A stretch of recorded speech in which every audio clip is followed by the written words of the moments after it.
Hello friends, তোমরা সবাই কেমন আছো? আশা করি সবাই ভালো আছো। আজ চলে এসেছি তোমাদের সাথে চিকেন রেসিপি নিয়ে। আমি বাড়িতে চিকেন কিভাবে রান্না করি সেটাই তোমাদের সাথে আজকে শেয়ার করব। এখানে আমি নিয়ে নিয়েছি পেঁয়াজ, রসুন, আদা, জিরে, আলু আর শুকনো লঙ্কা। এগুলো সব একসাথে পেস্ট করে নেব। এই লঙ্কাগুলো দিচ্ছিলাম আর ভাবছিলাম যে ঝাল হবে কি হবে না, বেশি ঝাল হয়ে যাবে না তো, সবাই খেতে পারবে তো। ঘোড়া দেখলে খোড়া হয়, এখনকার মানুষ সবাই খোড়া হয়ে গেছে, কারণ শিল ছেড়ে এখন সবাই মিক্সারে পেস্ট করে, সেজন্য আমিও একটু পেস্ট করে নিয়েছি। কড়াটা আমি গরম বসিয়ে দিয়েছি, গরম হয়ে যাওয়ার পর তেল দিয়ে দিয়েছি, সেটাও দেখছি গরম হয়ে গেছে। এবার আলু ভেজে নেওয়ার পালা। আমি আস্তে আস্তে আলুগুলো ছেড়ে দেব।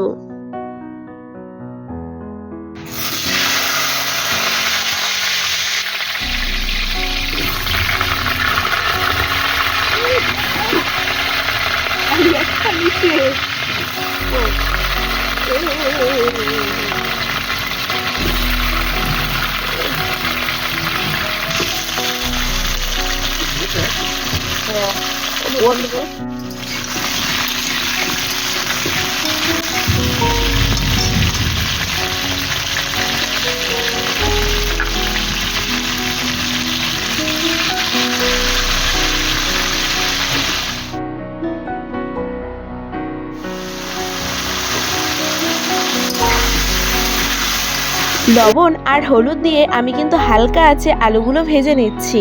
সবাই কিন্তু আলুগুলো হালকা আছেই ভাজবে, কারণ দেখবে পুড়ে না যায়, পুড়ে গেলে কিন্তু একদমই ভালো লাগবে না খেতে। আমার এখানে আলু ভাজা হয়ে গেছে, আমি কিন্তু এখানে একটা একটা করে তুলে নেব।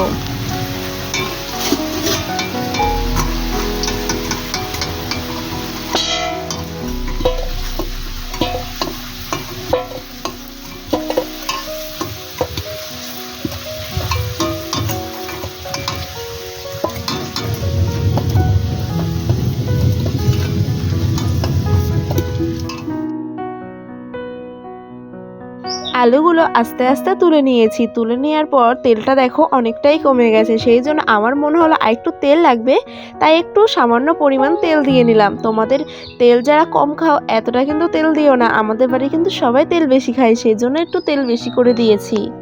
তেলটা গরম হয়ে যাওয়ার পর এখানে দিয়ে নিয়েছি আমি তেজপাতা আর শুকনো লঙ্কা।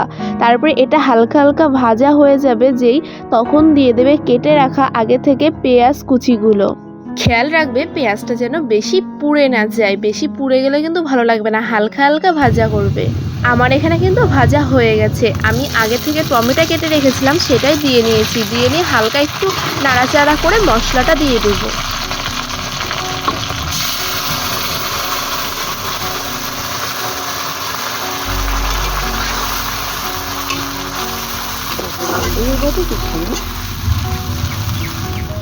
মশলাটা হালকা নাড়াচাড়া করে এখানে পরিমাণ মতো লবণ আর পরিমাণ মতন হলুদ দিয়ে দেব। আমার ব্যাপারে তোমাদের কোনো প্রশ্ন থাকলে তোমরা কিন্তু অবশ্যই প্রশ্ন করতে পারো, আমি তার উত্তর দিতে রাজি আছি।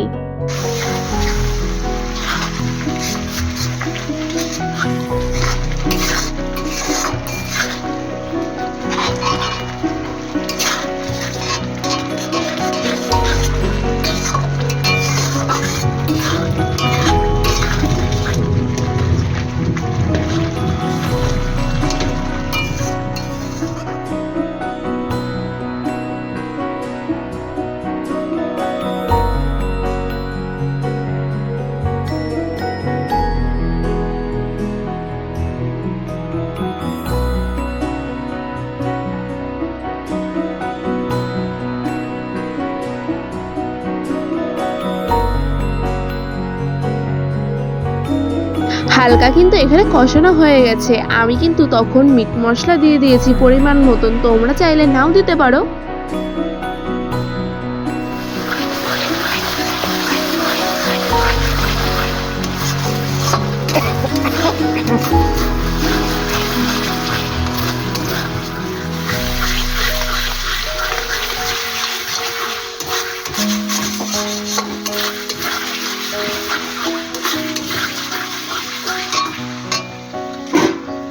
এখানে কিন্তু আমার মশলা কষানো হয়ে গেছে, মশলা থেকে তেল বেরিয়ে গেছে, সেই জন্য আমি মাংসগুলো আস্তে আস্তে দিয়ে দেব।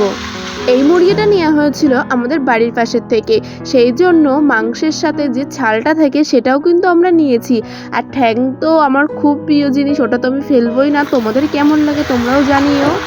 মাংসটা কিন্তু ভালো করে নাড়াচাড়া করতে হবে, কারণ মশলাটা পুরো মাংসতে লাগাতে হবে।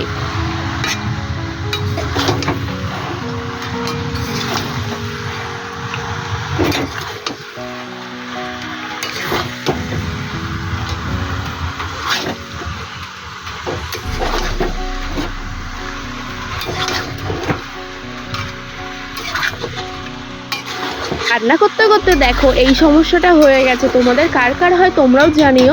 রান্না করতে করতে গ্যাস ফুরিয়ে গেছে, সেই জন্য কি করব, আমি কড়া ধরে বাইরে নিয়ে চলে এসেছি। উনুনে বসানোর পরে দেখো কি সুন্দর ফুটছে।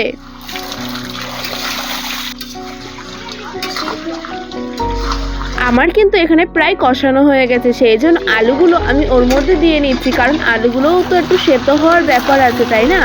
মাংসের কালারটা কিন্তু খুব সুন্দর এসছে, আমার কিন্তু দেখেই খেতে ইচ্ছা করছে। তোমাদের কার কার খেতে ইচ্ছা করছে তোমরা জানিও।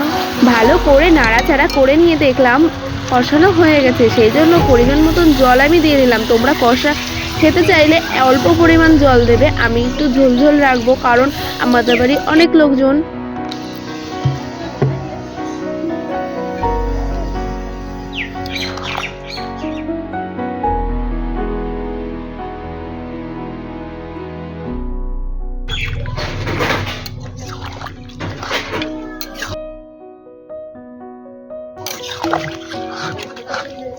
ওখানে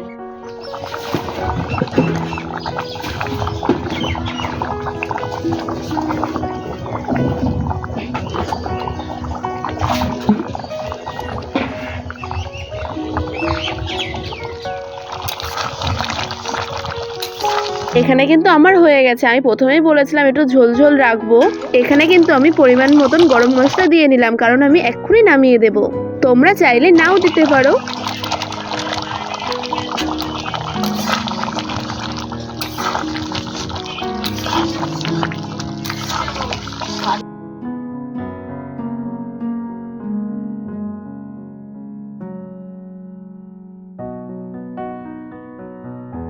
আর কিন্তু হয়ে গেছে, ঝোলটা অনেকটাই শুকিয়ে গেছে, সেজন্য এবার আমি নামিয়ে দেব।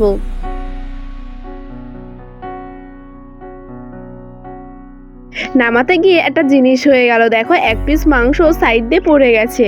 তোমাদের যদি চিকেনের রেসিপিটা ভালো লেগে থাকে তাহলে তোমরা অবশ্যই বাড়িতে ট্রাই করবে। আর তোমরা সবাই আমার একটু পাশে থেকো, আমাকে একটু সাপোর্ট করো। আমার চ্যানেলে নতুন হলে চ্যানেলটাকে একটু সাবস্ক্রাইব করে দিও, আর লাইক কমেন্ট আর শেয়ার করতে কিন্তু একদম ভুলো না। দেখা হচ্ছে পরের কোনো ভিডিওতে। আজ এই পর্যন্ত, টাটা।